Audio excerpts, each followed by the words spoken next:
Zé Maria, ou Super Zé, já está preparado para falar com a gente também. Jogou nas seleções em 70, em 74, foi comandado por Zagallo. Cadê? Pode botar ali na tela por aí. Opa, bem-vindo. Natural de Botucatu, terra boa do Centro-Oeste paulista. Gosto muito daquela região. É um prazer recebê-lo aqui, Zé Maria. Gostaria primeiro de te perguntar o que esse dia está te causando, né? Porque Zagallo é uma mistura de alegria, comemoração, admiração e, ao mesmo tempo, nesse dia, nessa data, de profunda tristeza, eu imagino. Muito boa noite para você. Boa noite, boa noite. Não posso dizer que é um prazer, né? Mas é uma satisfação poder estar falando do nosso querido Zé. Eu chamava ele de seu Zé Galo, né? E tive a experiência em servir a seleção brasileira com ele, e sabendo, né, o grande jogador que ele foi, o grande treinador que ele foi, o grande coordenador que ele foi, o amigo que ele foi na seleção brasileira e conselheiro, né? Me lembro, tinha 20, 21 anos na época, estava fazendo 21 anos, e o Zagallo me chamou algumas vezes para me cumprimentar, parabenizar pelo meu comportamento dentro dos treinamentos, sabendo que o lateral era o Carlos Alberto, o titular, então era um monstro também. Então, muitas vezes ele me deu conselho, me deu esses elogios e fez com que a minha carreira mudasse, né? A minha vida mudasse. E eu levei isso até o fim da minha carreira, né? Não deixar de esmorecer, sempre estar lutando, sempre estar batalhando, mesmo sendo titular ou reserva. Então, para mim, ele foi um exemplo. E eu tenho essa gratidão eterna ao seu Zé, né? Eu acho que o futebol brasileiro perde mais um monstro, né? Um grande ídolo, e o mundo perde também, e que ele fique como um exemplo, né? Principalmente nesse momento difícil que a gente passa, sem treinadores, e a gente ter o seu Zé como exemplo, né? Para que essa nova geração possa voltar a nos dar satisfações e alegrias como ele deu. Você contextualiza muito bem esse momento, Zé Maria. Eu quero aproveitar e trazer para a nossa conversa o Vanderlei Nogueira, um gigante também do esporte, né, que dispensa apresentações. Vanderlei, que prazer poder compartilhar esse espaço contigo. Eu imagino que a tua vida, né, nessa longa carreira que você tem no esporte, tenha se misturado e cruzado com a vida do Zagallo inúmeras vezes. Eu queria perguntar para você então, Vanderlei, que tipo de lição, sabedoria, ensinamento, experiência que você guarda em parte desse seu trabalho e dessa sua vida dedicada a esse esporte também? Boa noite. Evandro, boa noite para você, Evandro, um abração para você, para todos aqueles que acompanham o jornal. Grande Zé Maria.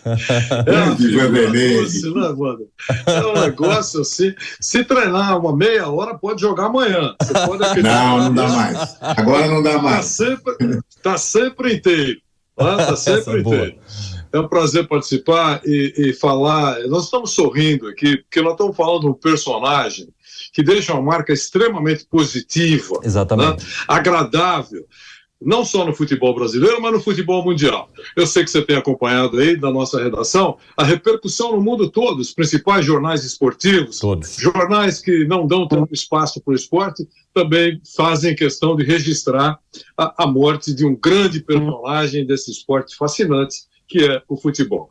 No caso da sua abordagem, Evandro, o Zé Maria sabe disso, eu fui um privilegiado, porque eu pude entrevistar o Zagallo inúmeras vezes com o microfone da Jovem Pan, inúmeras vezes, grandes entrevistas. O Zagallo participou da equipe de esportes da Jovem Pan como comentarista, não só ele, foi uma constelação, você sabe, Evandro? E aqueles que nos acompanham, em 2002, a Jovem Pan fez uma cobertura diferente, né? Inédita, muito criativa, e decidiu, além da equipe de esportes, toda a equipe de esportes decidiu contratar um elenco estrelado, liderado pelo Zagallo. Só para você ter uma ideia, todos os nomes eu poderia dizer aqui, mas para não me esticar, Zagallo, Romário, Luxemburgo, Carlos Alberto Torres. Você veja como é que estava a coisa aí, essa mesa toda para acompanhar a Copa de 2002 e com o professor Zagallo em 2002. O Zagallo foi técnico de futebol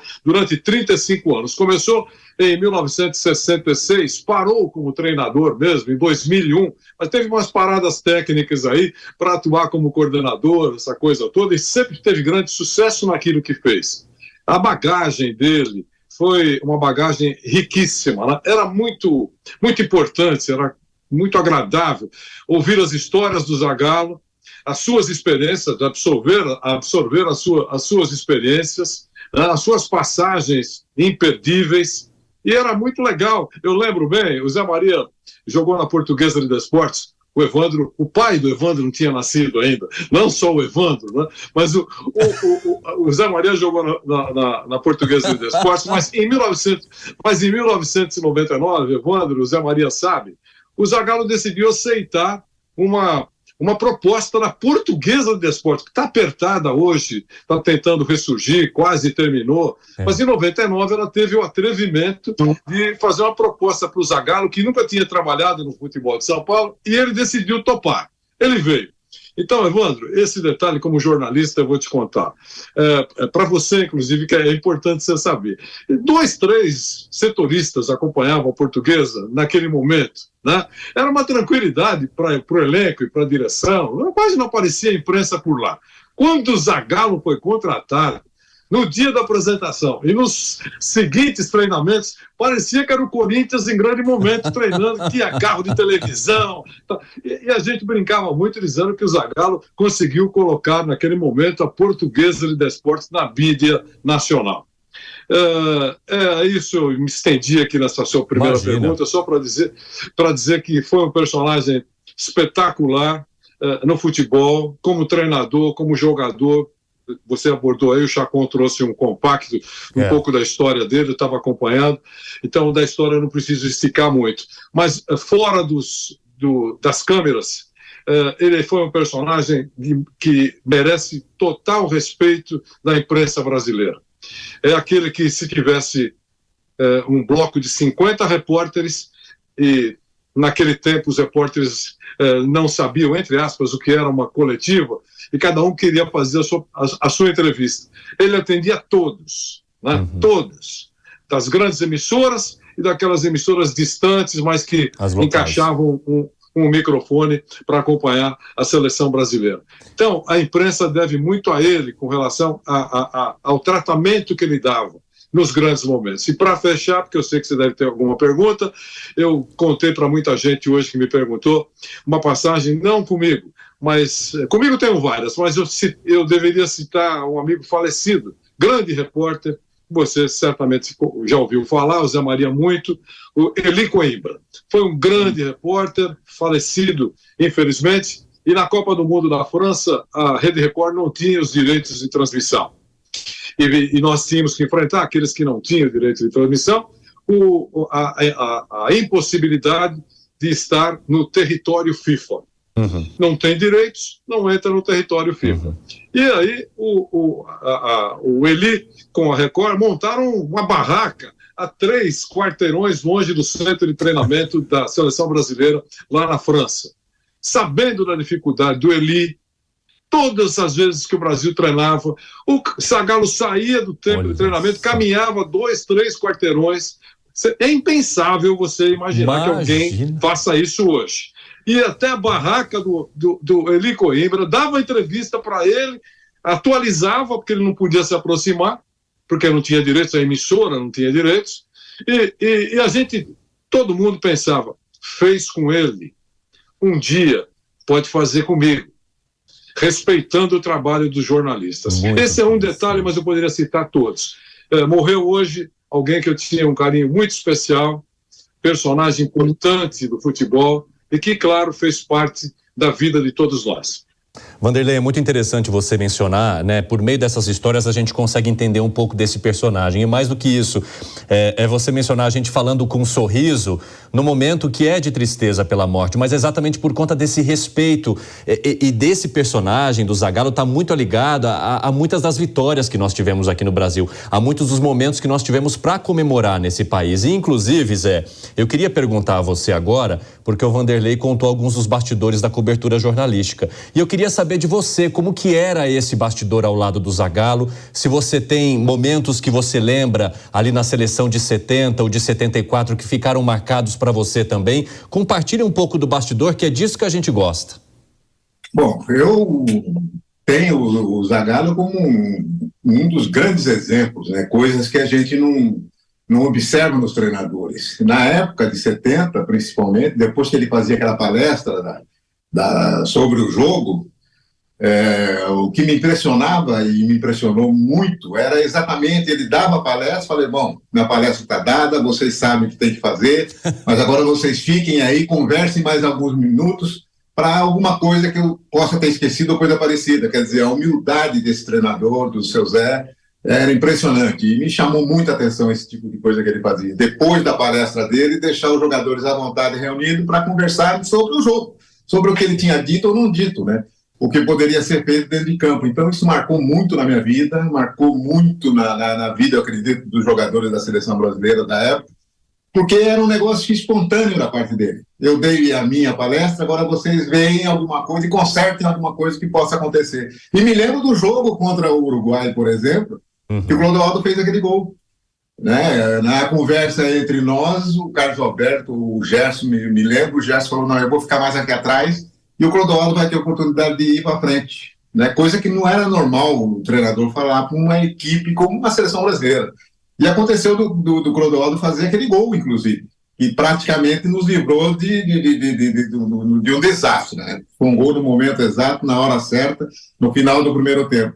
Então, isso são histórias que vocês contam e que a gente viu e viveu com ele, que marca a vida da gente. E isso não é colocado para o público, né? Mas isso me marcou muito, e eu faço questão de lembrar agora a memória de seu Zé, tudo isso que ele passou para a gente. Então foi uma experiência muito grande que a gente recebeu, e com certeza eu levei pro final, até o final da minha carreira. Muitas palavras, muitas coisas que ele me falou e tentou me consertar em alguma coisa. Então isso foi importante, ele foi importante na minha vida e na vida de muitos outros jogadores. Ô Zé, você está com quantos anos hoje?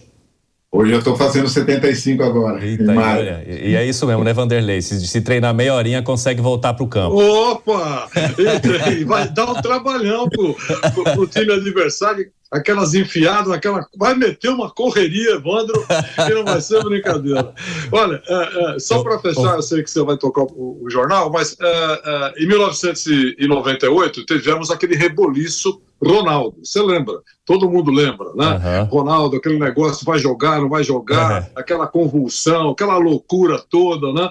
O técnico da seleção brasileira era o professor Zagallo. E aí, eu falei muito com ele depois disso, mas nós estávamos conversando na Copa de 2002, antes de começar a Copa, né, acertando a participação dele no time da Jovem Pan para a cobertura. Falei, Zagallo, estamos esperando aqui, a gente está esperando, ele está esperando o diretor jurídico da Jovem Pan por um contrato. Enquanto ele estava conversando, falei, Zagallo, toda hora eu pergunto para você, mas eu vou perguntar de novo. Como é que foi aquela história? Eu já contei, porque você sabe que a teoria da conspiração é um negócio espetacular, a gente sabe disso, né? Sim. Quando aquilo aconteceu, a primeira coisa que perguntaram, sabe o que aconteceu? O serviço secreto francês entrou na madrugada na concentração brasileira, colocou umas gotinhas na água do Ronaldo, olha o que aconteceu. Pronto, essa era uma. Outra, um determinado patrocinador da seleção prometeu: percam, que nós garantimos que vocês vencerão a próxima Copa. E ganharam, né, 2002, né? Quer dizer, quem tinha essa teoria da conspiração, soltou, eu não falei que ia isso acontecer mesmo? Bom, é aquela palhaçada que você sabe. Mas todo mundo sabe que ele teve um problema, passou mal, era uma tensão muito grande que ele vivia, por uma série de motivos. Ele tinha uma câmera da TV francesa 24 horas por dia na janela dele, de longe, de um outro lugar, eles estavam imaginando, ele levantava para ir no banheiro, a câmera mostrava. Só se falava em Ronaldo. A pressão era muito grande e tem hora que o copo transborda. Tá certo? Mas aí ele não ia jogar. Seleção brasileira preparada para jogar contra a França. O estádio fervendo. E o Ronaldo foi embora para a clínica com o doutor Lídio de Toledo. E Edmundo chamado para jogar. O Zagallo falou, vai jogar você, Edmundo. Você é o jogador que vai no lugar do Zagallo. Edmundo uniformizado, aquele negócio todo. Pô, tá. O que acontece? Volta da clínica, o Ronaldo e o doutor Lídio de Toledo chegam no vestiário. Aí o Ronaldo fala, eu quero jogar. E o que faz o Zagallo? Ele foi muito criticado, não deveria ter jogado, não deveria ter deixado o Ronaldo jogar. Ele veio de uma clínica, todo mundo falava isso em algum momento. E eu perguntei para ele, falei, Zagallo, você recebeu pancadas aí, porque você mudou em cima da hora também. Falou para o Edmundo não jogar e determinou a escalação do Ronaldo. Ele falou, Vanderlei, vou dizer uma coisa para você. Eles chegaram no vestiário, a gente ia para o campo já, Copa do Mundo, tá certo? Último jogo, depois vamos embora para casa. Eu pergunto para o doutor Lídio Toledo, falecido doutor, o Zé Maria conheceu muito bem também. Doutor Lídio Toledo. Lídio, pergunta o Zagallo. Lídio, e aí? Doutor Lídio responde, tá tudo em ordem, os exames estão aqui, não deu nada. Ele está liberado. Os médicos, a gente examinou, está aqui e tal. Eu quero jogar. Aí o Zagallo, Edmundo, que não gostou, evidentemente não gostou, né? Ficou com aquilo atravessado na garganta, né? Olha, vai jogar o Ronaldo. E aí ele falou, escuta, para mim, né? O último jogo é esse e mais nada. O melhor jogador do mundo volta na clínica com o médico. Inspiradíssimo e dizendo que quer jogar. Eu quero jogar. Vai jogar. É o melhor jogador titular. O médico falou que ele está bem. Ele fala que está bem. Eu não posso guardá-lo para o próximo jogo, que acabou a Copa. Eu escalei e tomei pancada de todos os lados. Ele contando, ficou muito engraçado. Essa foi mais uma passagem da rica história do professor Zagallo.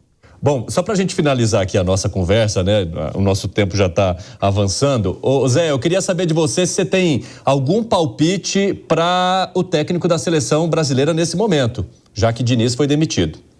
Eu estou triste, né, com a demissão do Diniz. Eu acho que o técnico brasileiro tem que ser técnico brasileiro, né? Mas eu tenho a impressão que ele vai buscar o treinador do São Paulo. Pelo menos a imprensa está divulgando e com certeza ele vai trazer um brasileiro. Eu fico satisfeito porque é um treinador brasileiro. E vou estar torcendo para que ele consiga sucesso, principalmente no momento difícil que nós atravessamos. Né? Agora ele tem que buscar uma classificação. E não é fácil, mas com certeza o treinador de São Paulo vai ser o novo treinador da seleção brasileira. E aí, Vanderlei, algum palpite para a gente finalizar? Bom, o nome da vez aí nas páginas é o do Dorival Júnior. Né? Eu já fiz um comentário na Jovem Pan, e só como manchete eu vou dizer, eu acho que um treinador que está bem empregado, cada um decide a sua vida, mas que está bem empregado, aceitar um convite da agitadíssima e vivendo um momento de balbúrdia, como está vivendo a CBF, não se sabe nem se o presidente vai continuar. Pois é. Porque, atenção, ali por uma decisão judicial. Ele está lá com uma liminar. E que o pleno do Supremo Tribunal Federal, em fevereiro, vai avaliar. É muito provável que confirme a liminar, porque a gente sabe digamos assim, você que acompanha bem, né, Evandro, o sincronismo entre os ministros do Supremo Tribunal Federal. Mas ele corre o risco de uma Assembleia Geral tirá-lo do cargo, clubes e federações. Enfim, eu não sei o que vai acontecer, mas aceitar um emprego nesse momento tem, para mim, duas visões. Alguém que adora viver grandes emoções e grandes riscos, ou é coisa de maluco, como diria o professor Mourinho, como disse Mourinho para o professor Ancelotti. Vanderlei Nogueira, muito obrigado, viu, pela tua participação. Abração, por enriquecer a nossa conversa com a sua sabedoria, a sua experiência. Foi um prazer compartilhar esse espaço com você. Deixo claro mais uma vez.